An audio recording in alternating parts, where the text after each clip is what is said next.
Hello, I'm Kads, and welcome to today's video. So once again, the portal is alight with the lovely purple hue, meaning it is once again time to pull some shards for 2x voids. But of course, we're never just pulling without a purpose, so I do need all of the points from the champion chase to finish out the Titan event, or get close to finishing out. And basically there, you can see here 1100 points, 1160 points to be more specific. We add 300 to that puts me at 1460, which means that we are then 40 points away from claiming April O'Neil. And if my anticipation is correct, I should be able to skip the Gear Hunters event entirely. And then there is a normal dragon tournament, which all of the dungeon tournaments thus far have had 40 points behind them. So that should be the last 40 points that I need. Should be a relatively low milestone, somewhere in the 1500s, which should take a day or two. And then I'll be done with the Ace Reporter Titan event. But we're getting ahead of ourselves here. The champion chase is our focus for today. So I do need to claim all 300 of these points here. So the goal for this video is getting out to 4,200 points in this champion chase. Now, of course, there is also Shredder 6-star soul up for grabs, but obviously I don't have the champion, so I could care less about trying to compete with people in general, but even more so because I don't have the champion, so I don't really need his perfect soul. But nonetheless, it's worth mentioning that that is up for grabs. Granted, it's only a 5-star. If it was 6-star, I think people would be perhaps a little bit more interested. But anyways, I digress. Popping into the portal, let's take a look at the overall shard count on my account at the moment. We have 431 on the Ancients, 201 on the Voids. Of course, we'll be dipping into that today. 67 on the Primals, and then 58 on the Sacreds. It's worth noting that today is Sunday at the time of this recording, so I did purposefully wait until the 10x ended. Obviously, there's a relatively low chance that we get a legendary in general, but nonetheless, I was not really interested in the 10x boosted rate champion, and so I like to maximize my chances of getting anyone else if I do happen to get a legendary. But of course, we're also coming off of a legendary, fresh off a legendary Necret number 3, so I'm not really expecting anything from today's session. Again, the goal is just to get to 4,200 points. And in pursuit of that, we are actually going to start with one fragment summon.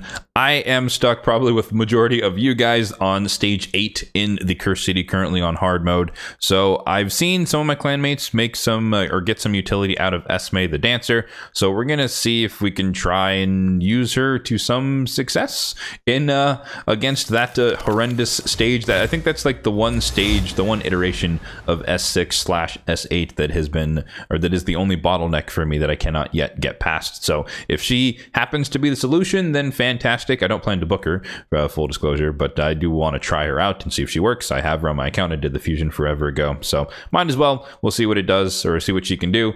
And then obviously this gets us 500 points in the champion chase. So I think I started at 150 something that we saw there in the champion chase tab itself. So we're somewhere around 650 points to start. And again, the goal is to get out to 4,200. Now, in terms of Mercy, I did already mention it that we are relatively fresh off of a Void Legendary, but nonetheless, this is my Mercy tracker here. Put it up on the screen. You can find a copy of this in the description box down below if you'd like to use this for your self-tracking purposes. But yeah, we're fresh off a Legendary, 9 Voids in, not expecting anything from today's session, just like last time in fairness, but nonetheless, the same thing, same logic applies. So I hope that we get a decent amount of epics. That's where you get the bulk of your points on average when it comes to Void Shards relative to a champion chase. But even then, Void Rares are worth 50 a pop, so it's still decent even if you get a 10 pop of rares, albeit relatively more painful. But yeah, that's where Mercy stands for the Voids. And in terms of who we're looking for, I'll mention the legendaries really quickly, but Queen of Hearts is number 1, Marichka is number 2, and Sulfurion is number 3. But realistically,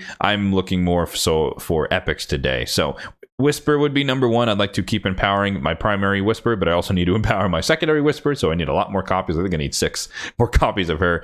And then Basher as well. He's still base unempowered, so I'd like my first duplicate copy of Basher. And then Madame Saras will throw in there number 3 because she's at +3, my primary one, and I just want to get her to +4. Might as well.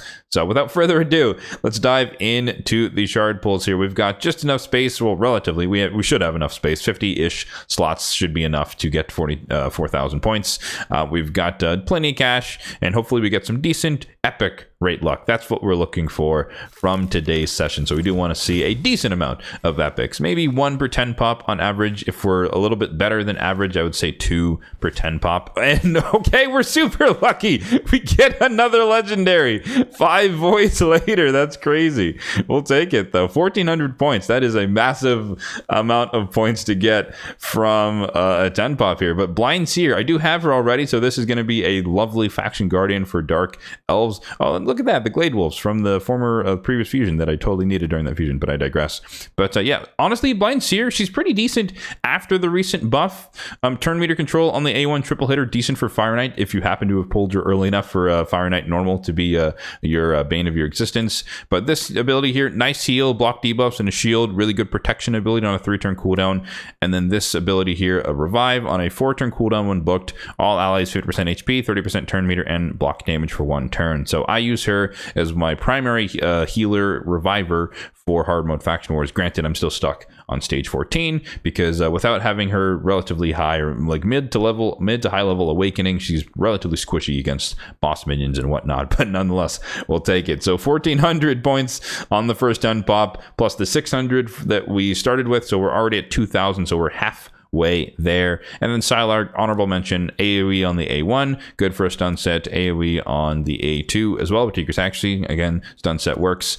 And then here, massive turn meter manipulation there, decrease speed, big version, and decrease the turn meter of enemies by 40%. So good for faction wars, good for progression, spider, doom tower types of stuff, but we'll take it. Wow, another Void Legendary added to the account in a relatively short succession there. I guess 9 plus 5, so 14 shards later. That's crazy. We'll take it though. Let's move on.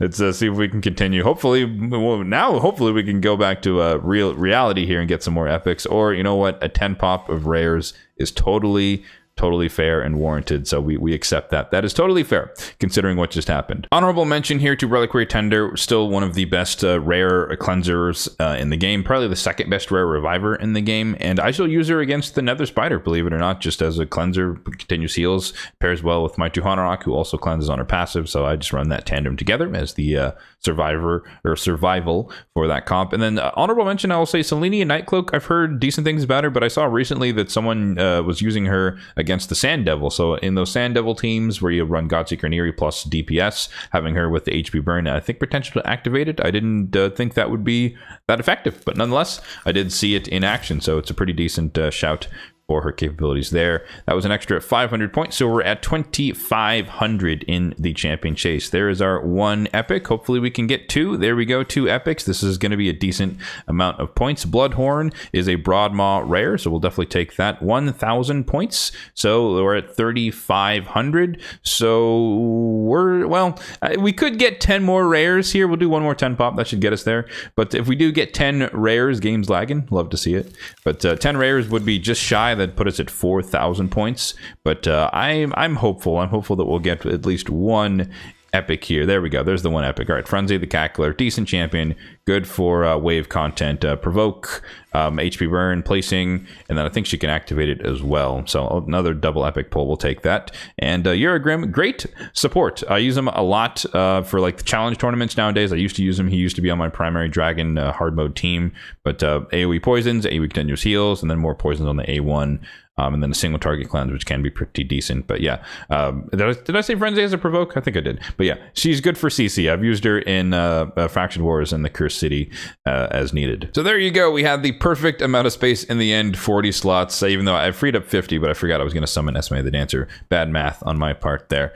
But yeah, let's check in on the tournament itself. I think my math is correct. We should be just over. It should be somewhere 4,500-ish points. So slight overshoot, but or 4,700, close enough. But that's exactly where we wanted to be. Not too far over, but kind of in the neighborhood of the 4,200. So that gives us 300 Titan event points. We'll save the energy for later. And then again, as we talked about, simple math puts us at 1,460. So we're basically done. Practically speaking, we are done with the Ace Reporter Titan event. So again, a couple more days running Dragon, which starts tomorrow. That should give me the last 40 points that I need. Notably, there is the Gear Hunters event, but maybe the lowest milestone I might get, just because if it's down there, like 500 points or something like it was in the first Gear Hunters event, then maybe I'll be at like 1510 at the end. But again, Dragon Tournament should be the last thing that I need to do in order to guarantee myself April O'Neil, who I don't really plan to use, but nonetheless, it would be nice to have her, or it may be nice to have her on my account. But but in the immediate term, she will definitely sit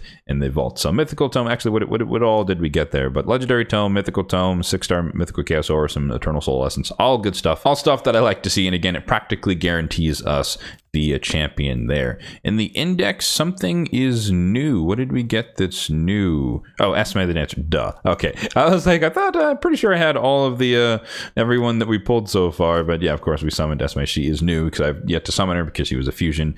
But yeah, that is going to do it for today's summoning session here, guys. We managed to do it again. The luck continues. But Blind Seer here, I guess I'll mention my current Blind Seer, the way she is built. She's somewhere in the vault. But yeah, I guess we'll do Faction Guardians as well. But my Blind Seer, she's just a baseline Blind Seer, no awakening, no empowerment, of course. But I just have her built relatively fast, high resistance, some immortal, some 2-piece stone skin for the resistance, and then a couple of offset pieces. But yeah, relatively high HP, relatively low defense, honestly. But that's just, it's hard to build supports. She's not having crazy gear, ascended gear. It's not even, taken all the way to 16 yet. But pretty on the faster side. That's definitely where my focus was. 278 on the speed, 481 on the resistance. Again, she's meant to be the support, keep the team protected from debuffs and revive people as needed. So that is the Blind Seer build on my account. And then for the Faction Guardians, ooh, this is 10 out of 10 for Dark Elves. Okay, I didn't realize I was that close. It's been a while since I've looked at the Dark Elves, but we'll definitely take that. So 10 speed. Hey, she's even faster now, 290 speed, I guess. But 10 speed across all Dark Elf legendaries. Sweet. I think that's the third. Correct me if I'm wrong. Third faction that's 10 out of 10. So we're making progress. There's 15 factions, so we're 20% of the way complete.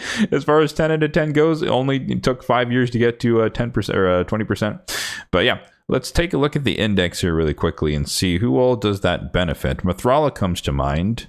Lanicus a little bit faster. Foley's a little bit faster. I do use him. Ooh, Queen Ava's a little bit faster. That's good. I use her, in Arena, kind of like a mini Mezamel, so to speak.